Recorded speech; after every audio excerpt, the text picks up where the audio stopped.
Kachunga, my friends. Kachunga. It is I, Trev the Rev, and I ain't no vicar. I'm here again. I'm here again. I'm here again for another live show. A live show. And yes, we've got an interesting topic to talk about today. But we'll start the way we like to start. We'll start the way we like to start. Yes. If you enjoy this video, please hit that thumbs up button. And if you haven't done so already and you'd like to see some more of my shows, please subscribe to my channel. And if you want to know when the videos are coming out, just click on that bell and it'll tell you when the videos are coming out. Oh, yes, missus. Click my bell. Yes, missus. Ooh, yes. Click the bell. So, as usual, we're going to start today with my joke. And it's about two pieces of string that walk into a pub. This was done before the lockdown stuff. Now, one bit of string is quite new. And it's freshly pinned up. And the other bit of string, it's seen its best days. It's a bit, torn in pieces and everywhere. And, And they're walking to this pub, and the old bit of string sits down. It's a cat, by the way. Like a cat. So you can tell it's live, isn't it? Yeah. The old bit of string sits down in a chair, and the new bit of string goes up to the bar and goes, Barman. Now, before you say anything, I know strings can't talk. I know. It's a joke. So in this joke, it can.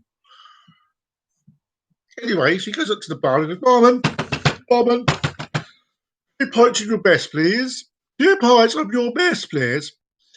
And the barman says, I'm sorry, mate. I'm sorry, but we don't serve string here. You don't. This is 2 pints of your best, please. I told you, we do not serve string here. What the drink? And I'm sorry, he says. Don't serve drinks in here. String. Almost muffled up. So, this bit of string goes back to the table and sits down beside his mate, and he goes, I'm sorry, but I can't get any drinks here. I don't serve string. So the old bit gets up and says, sorry, mate, I can bet you rambled to your desk. And he goes, Barman, give your best, please.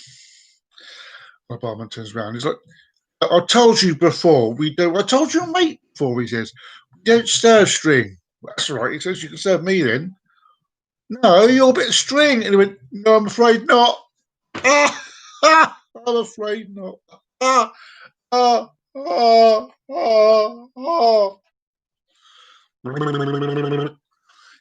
there you go. That's the joke of the day. Not as good as my usual one, but yeah. So, today, as promised, we are talking about a black hole. No, not the Disney movie in the late 70s, early 80s. When I say the black hole, I'm talking about a thing in space that sucks in everything. Just like a corrupt politician. Sucks in everything. Nothing can escape its grasp. So yes, as promised, we're talking about a black hole. Now, black holes are regions in space where gravity is so strong that nothing can escape, not even a politician. A hot topic in the news these days. Half of the 2020 Nobel Prize in Physics was awarded to Roger Penrose for his mathematical work showing that these black holes are inescapable. Not even Houdini can get out of these holes, and that's how escapable they are. Consequence of Einstein's theory of gravity, Andrea Ghez and Reinhard Genzel shared the other half of the proper law, showing that a massive black hole sits in the centre of our galaxy. Well, we all know that. The Milky Way galaxy is a spiral galaxy spinning around like that. And at the centre of the spiral galaxy is a big black hole. Ugh. And eventually we'll go into that black hole. Ooh. Ooh. Now, they're scary for three reasons.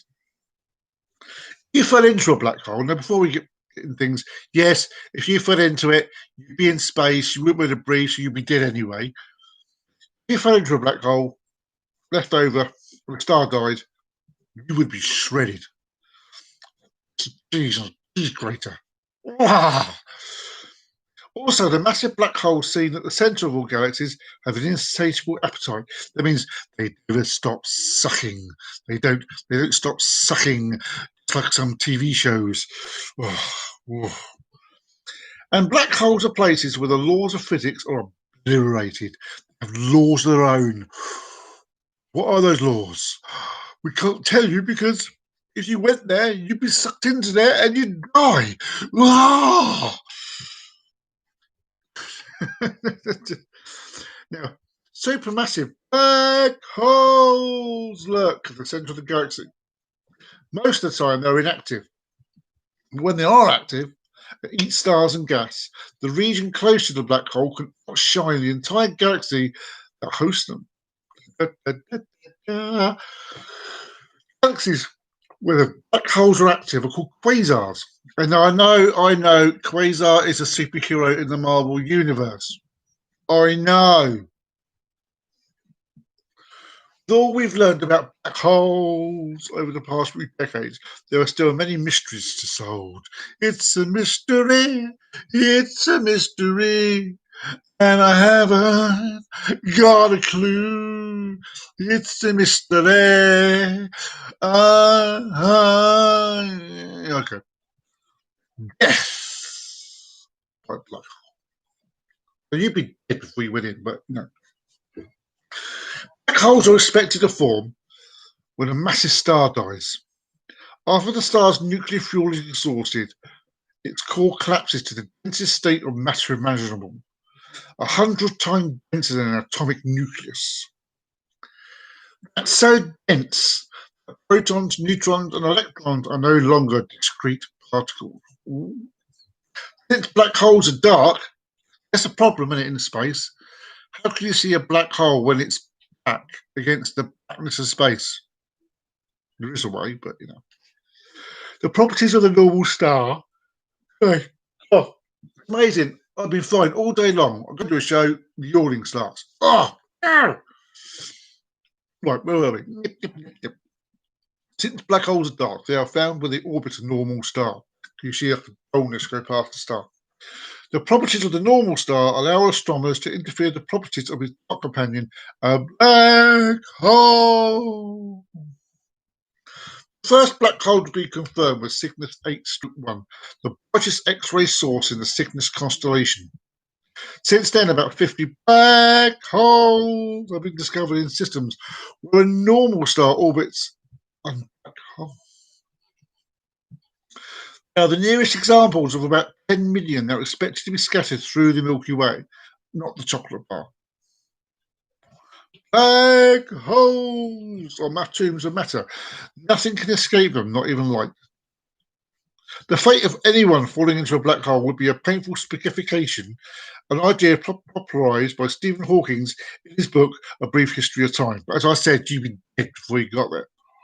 In spicification, the intense gravity of the black hole would pull you apart, separating your bones, muscles, sinews, even molecules. Oh. As the poet Dante described the words over the great Sahel in his poem Divine Comedy, abandon hope, all ye that enter here. Over the past 30 years, observations with the Hubble Space Telescope have shown that all galaxies have black holes at their centres. Bigger galaxies have bigger black holes. Nature knows how to make black holes over a staggering range of masses, from star collapse corpses over a few times the mass of the sun to monsters tens of billions of times more massive. That's big.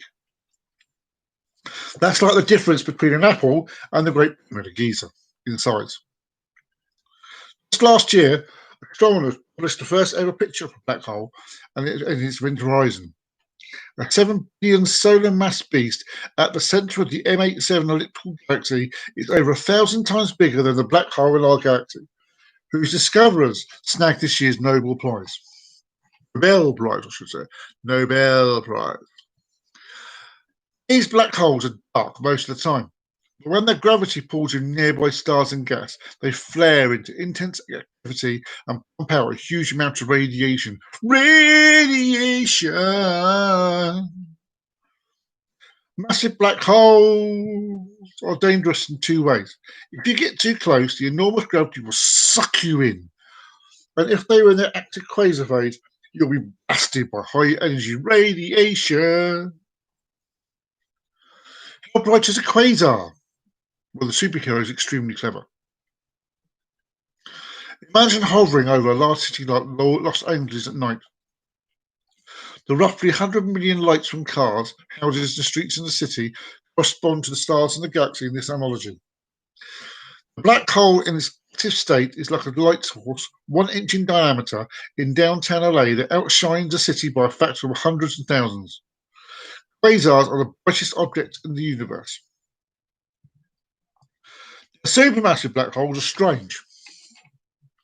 The biggest black hole discovered so far weighs in 40 billion times the mass of the sun, or 20 times the size of the solar system.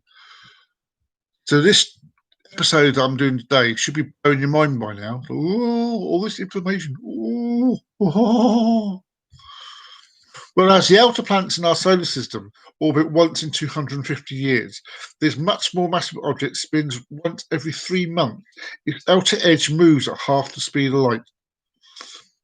Like all black holes, huge ones are shielded from view by an event horizon. At their centres is a singularity, a point in space where the density is infinite. We can't understand the interior of a black hole because the laws of physics break down. Time freezes at the event horizon, and gravity becomes infinite at the singularity. The good news about massive black holes is that you could survive falling into one. Although their gravity is stronger, the stretching force is weaker than it would be with a small black hole, and it would not kill you. I don't think I want to try it. The bad news is that the event horizon marks the edge of the abyss. Nothing can escape from inside the event horizon, so you could not escape or report on your experience. According to Stephen Hawking, black holes are slowly evaporating. In the far future of the universe, long after all stars have died and our galaxy has been wrenched from view, with accelerating cosmic expansion, black holes will be the last surviving objects.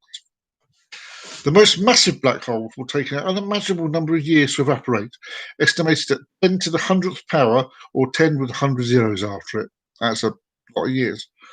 The scariest objects in the universe are almost eternal.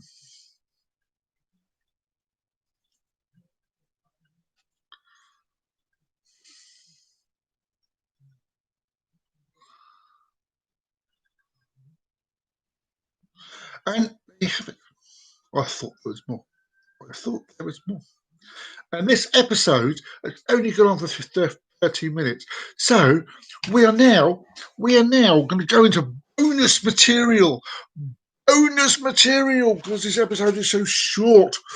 Oh, we're going to go into a conspiracy theory now. We're going to go from science to conspiracy. We're going to talk about the ship that never sank. Ooh.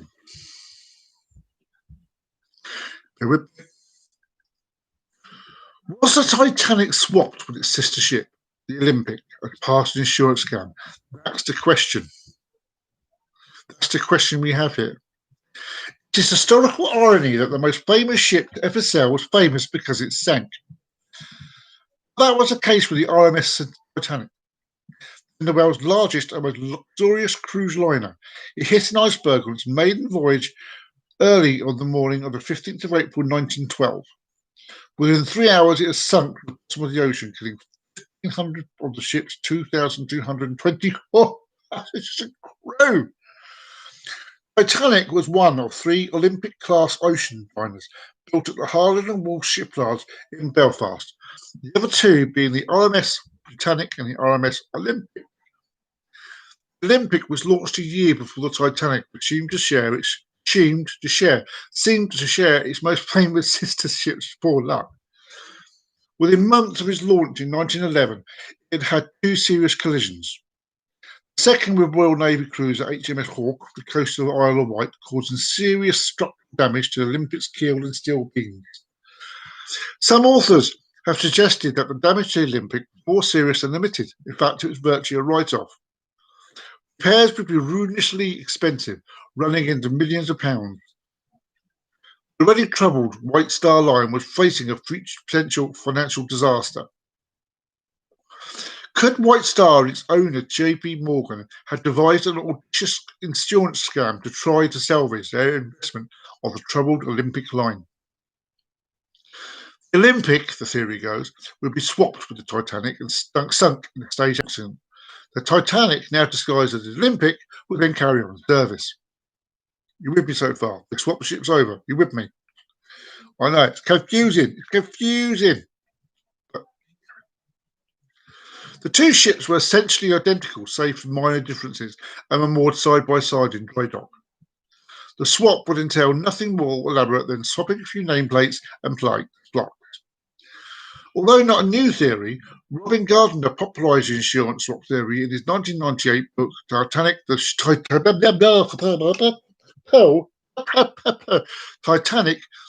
that never sank. Did it really have been the Olympic that sank in the Titanic's place? Now we're going to go into evidence against this now. So we've got the portholes. Proponents of the swap theory have pointed out disparities in the number of portholes on the ships. The Olympic had 16 and the Titanic had 14. Photographs taken of the Titanic in dry dock showed it were 14 portholes. At the time its doomed maiden voyage, it now had 16, just like the Olympic. Was this evidence that the ships had been swapped, or just that they've added 2 extra portholes as part of some basic changes to the Titanic? Other evidence supports the switch. The windows on the Olympic were somewhat unevenly spaced, but more evenly spaced on the Titanic. Again, by the time its maiden voyage, the Titanic had acquired unevenly spaced windows like the Olympic. The damage to the Olympic after its collision with the Hawke left it a notably and permanent 2-inch list to port. The undamaged Titanic had no such list. However, one second-class passenger who survived the sinking, Lawrence Beasley, not the bloke from the Harry Potter universe, later reported the Titanic in fact list to port, stating that the Titanic listed the port, and it was plain she did so, for the skyline and sea on the port side were visible most of the time and on the starboard only sky. Beasley, a science teacher, was considered a reliable observer and would later write one of the first books about the Titanic disaster. There was a nationwide coal strike during the launch of the Titanic, leading to thousands of firemen, boiler stokers and greasers short of work. Yet despite this, the Titanic struggled to find crew, with many men refusing to work on the ship at any price. Rumours were circulating amongst the workers of Harland and Wolff that the ships had been swapped as part of an insurance scam, and here comes Gizmo, and the Titanic was to be sunk. Before knowledge of the sinking of the Titanic frightened men off from wanting to work on the ship.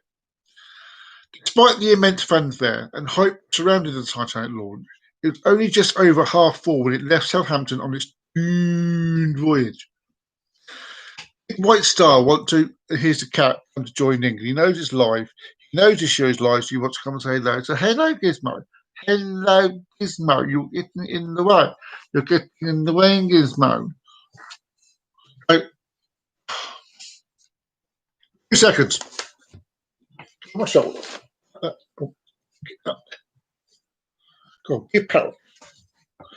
You parrot. Go on, you parrot. see, we got show everyone your backside. Off the PC. Ah.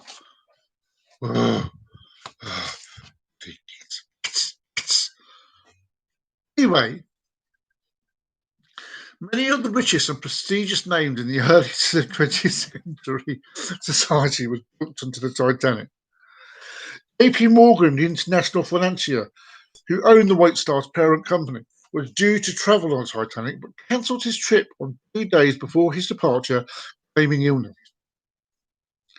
New York Times reported discovered this led to be a lie. Morgan was actually seen perfectly well with his mistress in France on the very day Titanic sunk.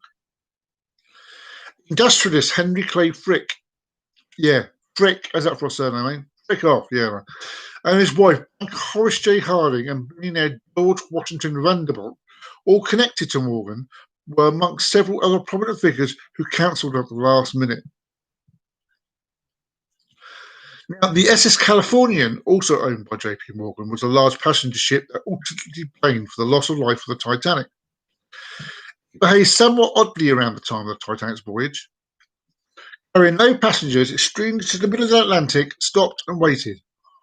Its only cargo was 30,000, 3,000 woolen blankets and jumpers. What was the purpose behind this curious manoeuvre?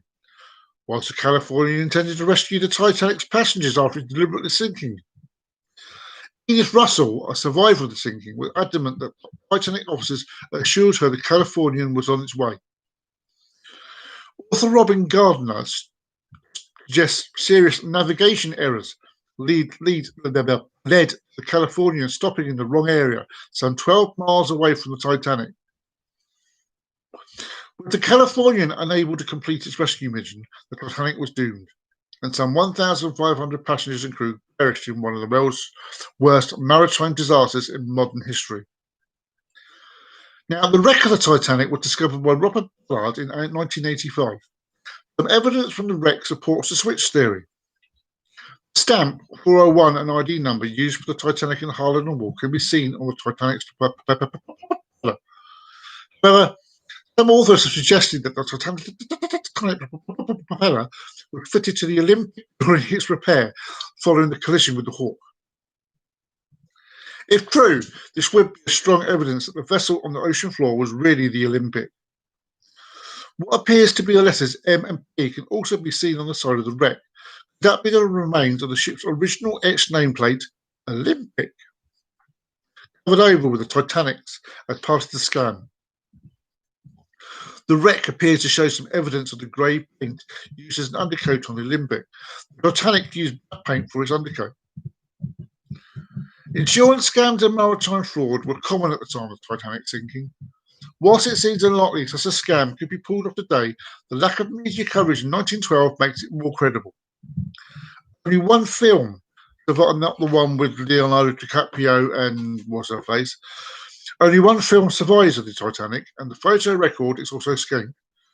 With two ships extremely similar, it is argued that only the most eagle-eyed have ever spotted the swap. So we're going for 4. Now we're going to talk about against the, Whilst the wreck of the Titanic found in 1985 provided some evidence in favour of the swap theory, more emerged that suggests the ship found at the bottom of the Atlantic really was the Titanic. The Titanic's identification number, 401, is stamped in multiple places on the wreck and on future then, and on furniture and other artefacts found by salvagers. Could the swap really have been so elaborate to include swapping furniture and decor between the two ships? Possible. Titanic scholars and historians say that proponents of the insurance swap theory have overstated how similar the two ships were. While superficially alike, there are several important structural differences,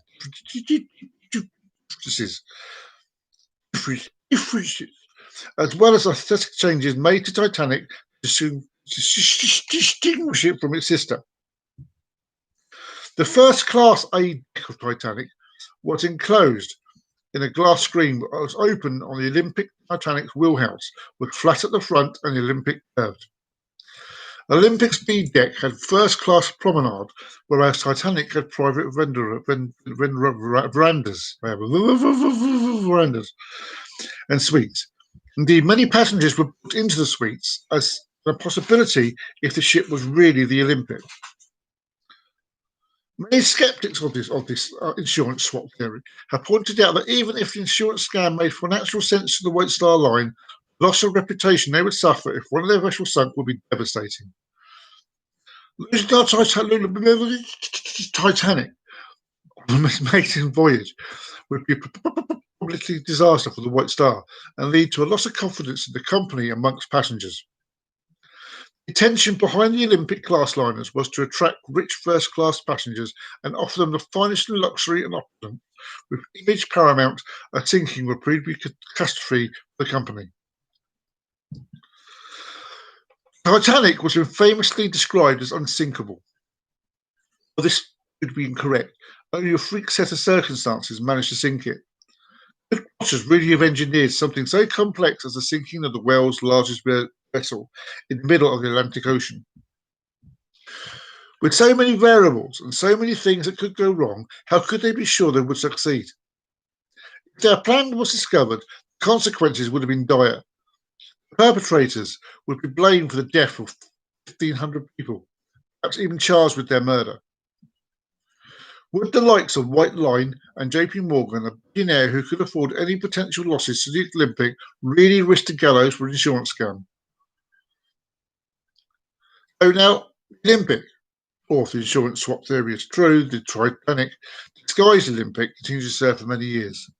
It acted as troop transport in World War I and resumed service as a luxury liner in the 20s and 30s, before it was finally retired in 1935. In all that time, no evidence that the ship was really Titanic was never discovered. Even when it was dismantled in 1936, there was no indication that the ship was anything other than an Olympic. So there you go. You had two today for the price of one. You had two today for the price of one. So before we get into the madness of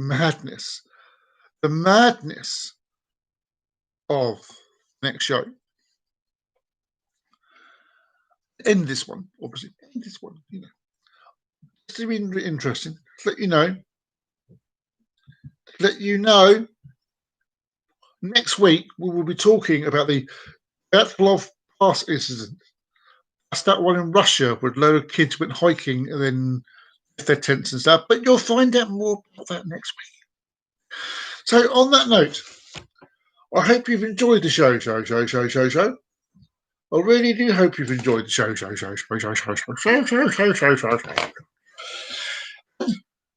you have liked it, please hit that thumbs up button. Please hit that thumbs button. We don't see enough of that. We need people to hit that like button. And if you haven't done so already and you'd like to see some more of my stuff, please subscribe to my channel. And when you want to know when the next video is coming out, just ring that bell. Ring the bell. Ring the bell. And tell your friends. Ask your friends. Tell your friends about this show. We need to get more people in to watch this show. Oh, yes, this is. So on that note, I say triple ups to all my friends. This is Trev the Rev and Ain't No Vicar signing off until next week. Bye-bye.